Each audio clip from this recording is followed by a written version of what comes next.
Hello, welcome to Professor Skye's Record Review, the only first listen new music review show hosted by a French professor immediately after leaving the gym.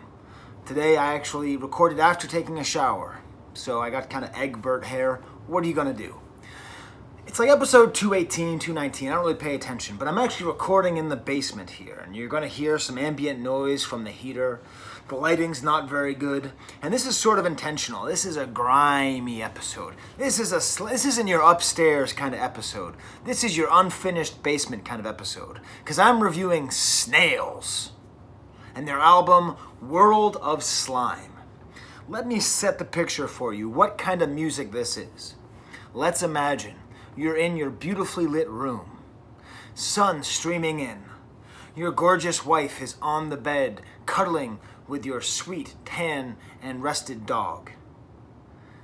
They're sitting there, happy, warm, sipping a little bit of coffee, nice and cozy. And you're getting ready to go to the gym, and you preview Snails, and you press play, and the music starts going, and all of a sudden, that dog that was just nice and cuddly starts getting a little bit jittery, a little bit janky. And all of a sudden your wife says, "Skye, please turn that off. That's making me very anxious." And you just kind of push it a little bit, and you turn it up a little bit, you know? And you're, wow, waka, waka, waka, waka. And the music's going, and it just gets, you keep waiting for the drop, and the drop doesn't come. And eventually your wife just says, "Please, Skye, turn it off." And the dog's shaking, and the wife is frowning. Why would you listen to music that does that? Music that ruins your good mood. Music that makes you wonder if music is good at all. I don't know. What is the music that sends you to the basement of your soul and makes you leave the nice, brightly lit, sound-insulated, beautiful places upstairs? I don't know what it is, but I love music that does that. Music that takes me to the grimy, dark, slimy, unfinished basement of my mind. And dubstep, arguably, is one of the best places to take you there. Especially when it's uncompromising. Especially when it doesn't do anything kind of sweet and syrupy, but when it's constantly ba ba ba ba ba ba, which is how this album, Snails, World of Slime, is. Before I even describe the music more in depth, I'll talk a little bit more about what drew me to it. It's actually funny because it's called World of Slime. And one of my favorite YouTubers is this super leftist dude from Canada called Thought Slime. And so I just sort of thought, like, what is up with slime? What does it mean? Why is this a recurring theme in today's existence? And maybe it's because with Apple and modern design, everything's so nice and clean and smooth. What about slime? What about the stuff that's left behind? So it turns out that Snails, much like Thought Slime, is Canadian, but the good kind of Canadian, French Canadian. I'm a French professor. What do you want? Geez, I got really like radio voice today. What's up with that? Gee, I'm sorry. You know what it is? It's the music. Just gets me so going. All right, so I'm not even 3 minutes in. I still haven't actually described to you what the music sounds like. I'm going to. But first of all, I want to explain a little bit what this music is like. I've already described how it's like your wife kicking you out of your room because you're scaring their dog, you know? I've already described how it's like an unfinished basement and someone flushing the toilet above you. The cover of the album, and I'll do the thing where I do the split, and you'll see it over here or over there, who cares, is like this very funny picture of like this snail shooting slime out of its mouth. And it's kind of like a movie poster.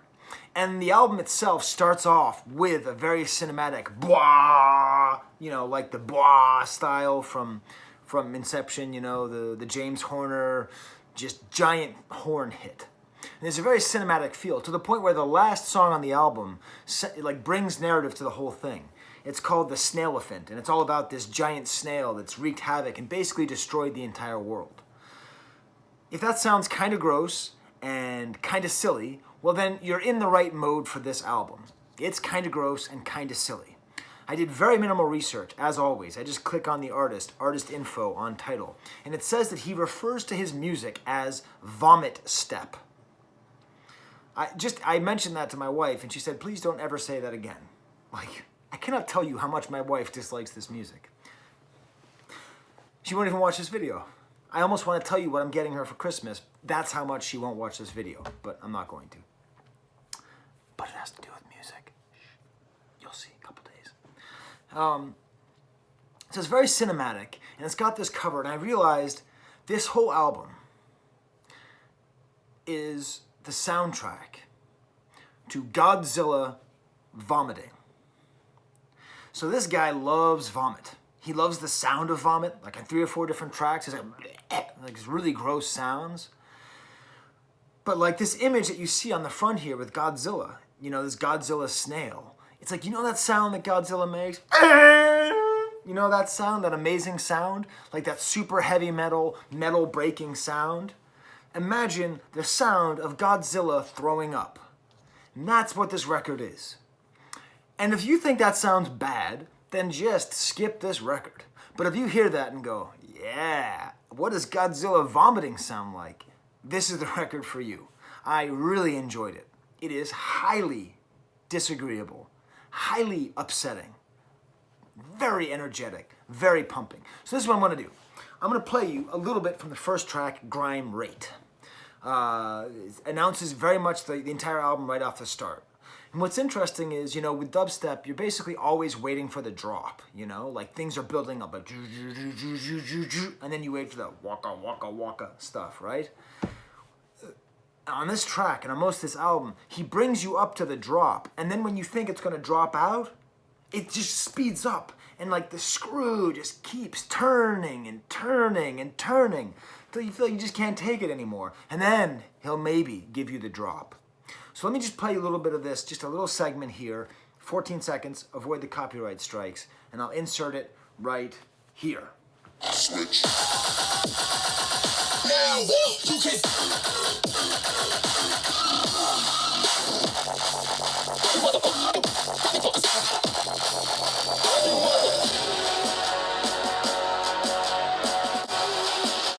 And you know, at the end of this track, there's a little bit of a respite, a little bit of silence. But for the most part, it just keeps that hyper-aggressive tone. You know, I was lifting weights while listening to this, and it's the kind of music where if you're lifting weights, you know, I was like, it was just so much in my head. Like, if you like this music, if you like that energy, the thing is, you know, it's stupid. It's stupid energy. It's like stupid, aggressive energy. I don't know where it is in me. I think often of the Mortal Kombat soundtrack, which I bought the day it came out back in the 90s. You know, just that, like, stupidness. There's something about it, you know? It also reminds me a little bit of what Public Enemy did. So if you don't know, Public Enemy, the people who made the music for Public Enemy, the Bomb Squad, their goal was to destroy music. That was their stated goal, which is why their music is so aggressive and chopped up and so weird. And I think that's what a lot of music has been trying to do since then. And I think in particular of Public Enemy when they worked with Anthrax, the heavy metal group. That was actually my second concert, Anthrax and Public Enemy in '91. Very good show. And that's part of what we have here, because it's a very sort of heavy metal album. This guy is very clearly influenced. The second track, Front to Back, he's like this, it's almost nu metal at a time, which I apologize. I know that's like a bad word, but it's almost nu metal. You got this guy singing, and he's like, everybody on the left, go hooey hooey, and everybody on the right, go choop choop choop. And it's sort of like a jock jam. Like you sort of like feel like you want to watch some sport where people beat each other to death to this music, you know? Kind of like a fascist stadium rock, jock jam place. And about 3 minutes and 30 seconds in, that's where you get your actual dubstep drop, you know, with the waka waka sound and the feeling like you're losing your mind. But it's a really good track. And apparently it's with somebody, Kill the Noise, who's from Rochester, where I'm from. So, yay! Record Archive, House of Guitars, Kodak. And the rest of the album is very consistent. It's very much in this very aggressive, vomitous dubstep style. If you like what you heard, you're going to hear more of it. System Overload, more vomit, but a little bit more rap as opposed to metal. RKO is the closest thing to like a light listen because it's a little bit more reggae influenced. You know, a lot of dubstep stays away from the dub part, away from the reggae part. This doesn't. And it's actually quite nice. It's got a little bit lighter energy. I don't know what RKO means, though. I hope it doesn't mean something bad.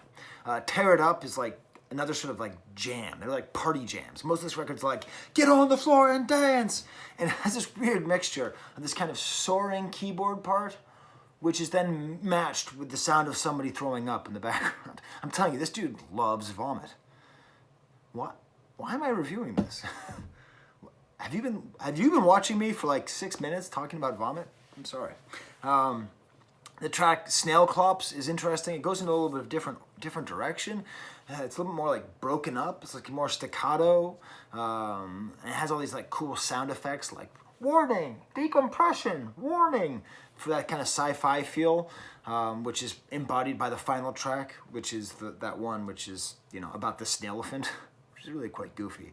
But then before the final track, there's the penultimate track, which means second to last, which is a party jam. It's, hit the dance floor. It's called Jackhammer, just good dubstep. So a couple weeks ago, I said, where's the dubstep? Here it is. Uncompromising, Godzilla vomiting and destroying your whole city. All right. Now I'm going to go to the mall 3 days before Christmas. And I'm going to have this in my head the whole time. Max up noise.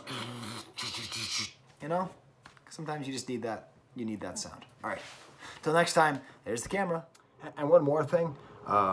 If you've never eaten snails, you should really try them, especially in France.